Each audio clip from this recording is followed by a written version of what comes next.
Argentina ultimately ওই ফিফাকে টাকা পয়সা পাঠিয়ে বাংলাদেশ থেকে কয়েক হাজার কোটি টাকা পাঠানো হয়েছে, এই নিউজটা আমরা জেনেছি। এবং এর মাধ্যমে আলটিমেটলি আলভারেজকে দিয়ে এরকম একটা গোল দেওয়ার ব্যবস্থা ফিফা ইনফান্তিনো তারা করেছে।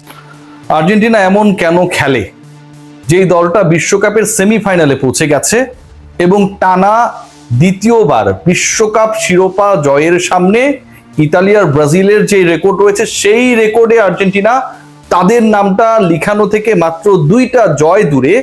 সেই আর্জেন্টিনা সবশেষ যে ম্যাচেসগুলো খেলেছে, গ্রুপ পর্বের 3টা, round of 32, round of 16 and quarter final, প্রত্যেক ম্যাচেই আর্জেন্টিনা অন্তত নকআউট পর্বের ম্যাচগুলোতে আর্জেন্টিনা খুঁড়িয়ে খুঁড়িয়ে পরের রাউন্ডে উঠেছে। যে সময় আর্জেন্টিনার জয় দরকার, গোল দরকার, সেই সময় তারা গোল করতে পারে না, কিন্তু যেই সময়টায় দেয়ালে পিঠ থেকে যায় এরকম পরাক্রমশালী, দুর্ধর্ষ, শক্তিশালী আক্রমণের দল আর্জেন্টিনার চেয়ে অন্য কেউ হতে পারবে, সেটা যারা একটু আগেও খেলা দেখছিলেন তাদের কাছে অবিশ্বাস্য মনে হয়। এর আগের ম্যাচে আমরা দেখেছিলাম যে লিওনেল মেসির ক্যামিও মাত্র 4 মিনিট 29 সেকেন্ডের মধ্যে যে ঘটনা ঘটিয়েছিলেন সেটা অনেক আলোচনা হয়েছে এবং ফুটবল ইতিহাসে যতবার বিশ্বকাপ আসবে লিওনেল মেসির অমরত্বের গল্প আসবে, সেই ডিসকাশনটা আসবে। আজকেও আর্জেন্টিনা, যে আর্জেন্টিনা 10ম মিনিটে প্রথম গোল আদায় করে নেয়, সেই আর্জেন্টিনা 68তম মিনিটে 10 জনে পরিণত হওয়া সুইজারল্যান্ডের বিপক্ষে দ্বিতীয় গোল পেতে 110 মিনিট পর্যন্ত ওয়েট করেছিল। এই আর্জেন্টিনা এমন কেন? এই আর্জেন্টিনার এই আলোচনাটা নিয়ে আসবো, তবে তার আগে কিছু ব্যাপার নিয়ে আমার কাছে মনে হয় ডিসকাশন করা দরকার। সকালে একটা আলোচনা করেছিলাম, অনেক বেশি কন্টেন্ট করতে চাই না, একটু প্রপারলি যদি ডিসকাশন করি যে আজকের ম্যাচের মোড়টা ঘুরলো কোথার থেকে। অনেকের মতে ট্রাম্প কার্ডের যে জায়গাটা সেটা হচ্ছে ওই লাল কার্ড, এবং যেই লাল কার্ডটা যিনি দেখলেন তার চেষ্টাই ছিল আসলে মিস্টেকেন আইডেন্টিটি ক্রিয়েট করে ফাউল আদায় করে পারেদেসকে হলুদ কার্ড দেখানোর মাধ্যমে একটা থ্রেট ক্রিয়েট করা। কিন্তু যখন ভিআর ইন্টারভেইন করলো, যখন ফিল্ড রেফারিকে ডেকে মনিটরে পাঠানো হলো, তারপরে নিশ্চিত হয়ে গেছে যে আলটিমেটলি সুইজারল্যান্ডের কপালে দুঃখ রয়েছে।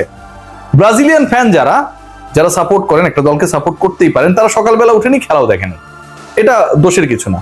কিন্তু ঘুম থেকে ওঠার পরে ওই যে একজন লাল কার্ড দেখছে, থাকে না যে মানে লাইভ স্কোরে গিয়ে দেখা যায় যে কে লাল কার্ড পেলো, কে হলুদ কার্ড পেলো, ওইটা দেখে শর্টকাটে যে লাল কার্ড পেয়ে গেছে আর্জেন্টিনা প্রতিপক্ষ, মানে এটা ফিফা দিয়ে দিয়েছে, সবাই চিল্লানো শুরু করেছে।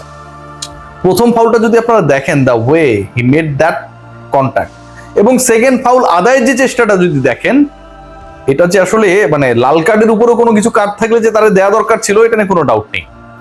আজকে আর্জেন্টিনা আসলে কোন জায়গাটায় ম্যাজিক দেখিয়েছে? আর্জেন্টিনা আমার কাছে মনে হয় ম্যাজিক দেখিয়েছে আগের ম্যাচে, ওই যে বললাম যে 11-12 মিনিটের ম্যাজিক, 4 মিনিট 29 সেকেন্ডের ম্যাজিক, আজকের ম্যাজিকটা আর্জেন্টিনা দেখিয়েছে। একটা সময় গিয়ে যে আর্জেন্টিনা অনেকটা ডিফেন্সিভ মনে হচ্ছিল যে সুইজারল্যান্ড আর্জেন্টিনা, আর্জেন্টিনা সুইজারল্যান্ড, সেই আর্জেন্টিনা 5 জন স্ট্রাইকারকে একসাথে খেলিয়েছে। মনে করা হচ্ছিল যে আলভারেজ সামনে থাকবেন, সেই আলভারেজ অ্যাটাক করেছেন পেছন থেকে। 2014 রাউন্ড অফ 16-এ সুইজারল্যান্ডের মুখোমুখি হয়েছিল আর্জেন্টিনা, সেবারও ম্যাচ গিয়েছিল এক্সট্রা টাইমে, অ্যান্ড অ্যাঙ্গেল ডি মারিয়া সেবারও আর্জেন্টিনা ফাইনাল খেলেছিল, সেই জয়সূচক গোলটি করেছিলেন। এবার লেগ উইং দিয়ে অনেকটা ওই ডি মারিয়ার রোলে যেন আলভারেজ এবারের বিশ্বকাপে আর্জেন্টিনার ফুটবলারদের সবচেয়ে বেস্ট গোলটা স্কোর করে ফেললেন তিনি, আর্জেন্টিনাকে সেমিফাইনালে তোলার পথে। এই যে 5 জন স্ট্রাইকার নামিয়েছে আর্জেন্টিনা এবং অ্যাটাকটা কোন লেভেলে চলে গেছে সেটা আসলে ওই 10 মিনিটের ক্যামিওতেই বোঝা যায়। আলভারেজের পরবর্তী সময়ে যখন আলমাদা একাই বল টেনে নিয়ে যাচ্ছিলেন নাম্বার 16, এবং মনে করা হচ্ছিল যে এটা তারই গোল, এটা তার গোল হওয়া উচিত, শেষ পর্যন্ত তিনি পারলেন না, ডিফ্লেক্টেড হয়ে বল চলে এলো, এন্ড ফাইনাল টাচে সেই বলটা মার্টিনেস বারের মধ্যে ঢুকিয়ে দিলেন, এবং সেই স্কোরটার মাধ্যমে স্কোর লাইন যখন 3-1 হয়ে গেল, ম্যাচ শেষে যখন 3-1, কেউ বলবে না বা বুঝবেও না স্কোর লাইন দেখে যে আসলে এই ম্যাচটায় কতটা আর্জেন্টিনা প্রেসারে ছিল। সো অ্যাটাকারের সংখ্যা বৃদ্ধি করার মাধ্যমে Argentina, the way they displayed their attacking mood today, আমার কাছে এটা আনবিলিভেবল মনে হয়েছে। আর্জেন্টিনার এই ফুটবলটা আমরা কেউ দেখতে চাই না। প্রতিদিন যে এক্সপেকটেশনস নিয়ে সবাই বসে, যেভাবে স্মুথ ফুটবল ডিসপ্লে দেখতে চায়, সেটা ছিটে ফোটাও নেই, কিন্তু এই আর্জেন্টিনা জিতছে।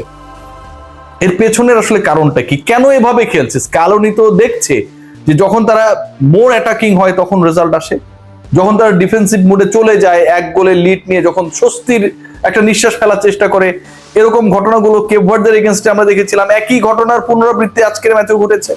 সো এই মুডে তারপরেও কেন যাচ্ছে? আমার কাছে দুটো রিজন মনে হয়, যে আর্জেন্টিনা প্লেইং স্টাইলটা কেমন সেই সম্পর্কে প্রতিপক্ষ যেন একটা গ্রামাটিক্যাল আইডিয়া পেয়ে যায় যে আর্জেন্টিনা এভাবেই খেলবে, আর্জেন্টিনা খেলার স্টাইলটা এরকম। এবং যখন সেই আইডিয়াটা তারা পাবে, টিল নাও আপনারা বলেন যে ইংল্যান্ড কিংবা আর্জেন্টিনা যদি ফাইনালে চলে যায়, ফাইনালে যে প্রতিপক্ষ যেই দলই হোক না, স্পেন ফ্রান্স, তাদের থেকে তো টাফেস্ট ম্যাচ আর্জেন্টিনা খেলছে না।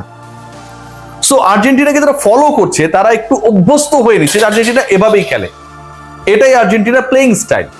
যখন তারা সেই ব্যাপারটাই অভ্যস্ত হয়ে যাবে, দে এক্সপেক্ট আর্জেন্টিনা ওই খেলাটা সেমিফাইনালে বা ফাইনালে যদি আর্জেন্টিনা যেতে পারে, ওই জায়গাটা আর্জেন্টিনার থিঙ্ক ট্যাঙ্ক, লিওনেল স্ক্যালোনি, মেসিরা কোনো চমক অপেক্ষায় রেখেছে কিনা। মাঝমাঠ থেকে আক্রমণ ক্রিয়েট হচ্ছে, ফাইনালি গোল হচ্ছে, অ্যাটাকার বাড়াচ্ছে, লাস্ট মোমেন্টে গোলগুলো হচ্ছে, শেষ পর্যন্ত ধুকধুক করে আর্জেন্টিনা জয় পাচ্ছে। উইং বেস্ট অ্যাটাক নেই, অ্যাঙ্গেল ডি মারিয়াকে আর্জেন্টিনা মিস করছে কিনা। আজকে যখন এক্সট্রা টাইমে খেলা চলছিল, ঠিক তখন কমেন্ট্রি বক্স থেকে সেই ডিসকাশনটা বারবার করছিলেন কমেন্ট্রেটররা, যে ডি মারিয়া থাকলে এই দলের চেহারাটা, এই দলের অ্যাটাকিং মুডটা অন্যরকম হয়ে যেতে পারতো। এই যে ব্যাপারগুলো, এই যে অভ্যস্ততা, যারা আর্জেন্টিনাকে ফলো করে তাদের মধ্যেও ব্যাপারটা কাজ করছে যে ডি মারিয়া থাকলে অন্যরকম হতে পারতো। ফাইনাল 2 ম্যাচেস, সেই জায়গায় আর্জেন্টিনা উইং বেস্ট অ্যাটাকে যাবে কিনা, হুট করে প্রতিপক্ষকে চমকে দেবে কিনা, যেমনটা ব্রাজিল চমকে গিয়েছিল জার্মানির এগেইনস্টে 7-up ম্যাচে, কে বলতে পারে? No idea about that, no idea about that. So আমার কাছে মনে হয় যে still a lot of drama to be done, to be played. শেষ পর্যন্ত কি হবে বলা মুশকিল। তবে আজকের ম্যাচের সবচেয়ে বিউটিফুল পার্ট যদি আপনারা দেখেন, আজকের ম্যাচের সবচেয়ে বিউটিফুল পার্ট কি? আর্জেন্টিনা জিতেছে সেটা ছাপিয়ে the way Julian Alvarez scored this world কাপে তার প্রথম গোল, এবং এই গোলটা এবারের ওয়ার্ল্ড কাপে আর্জেন্টিনা যতগুলো গোল করেছে বেস্ট গোল এভার। সো আলভারেজের এই গোলটা, যেই গোলটাকে বেস্ট গোল বলা হচ্ছে, আর্জেন্টিনার প্রথম গোল, এই গোলটা এবারের বিশ্বকাপে আলভারেজের পা থেকে, আলভারেজের এই অবিশ্বাস্য গোল, এই গোলটা যারা দেখেছেন অথবা দেখেননি, আলভারেজের এই অবিশ্বাস্য গোলটা যারা দেখেছেন অথবা দেখেন নাই, তাদেরকে একটা ব্যাপার অবশ্যই মানতে হবে, অবশ্যই মানতে হবে, যে এখনো আর্জেন্টিনা আলটিমেটলি ওই ফিফাকে টাকা পয়সা পাঠিয়ে বাংলাদেশ থেকে কয়েক হাজার কোটি টাকা পাঠানো হয়েছে, এই নিউজটা আমরা জেনেছি।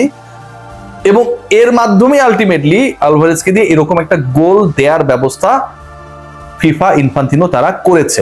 এবং ফিফা এই কাজটা করেছে কত কোটি টাকা খেয়ে, ইনফান্তিনো কত হাজার কোটি টাকা করেছে ভাবতে পারেন? যে খোদ ফিফা প্রেসিডেন্ট ইনফান্তিনোর দলের দেশের বিরুদ্ধে আলভারেজকে দিয়ে এরকম একটা অবিস্মরণীয় গোল দিয়েছে। ভাবা যায়? আসলেই ভাবা যায় না। Let's see what happen. Argentina যেভাবে খেলছে প্রতিদিন, আসলে হার্টের রোগীর সংখ্যা সারা বিশ্বে বাড়ছে।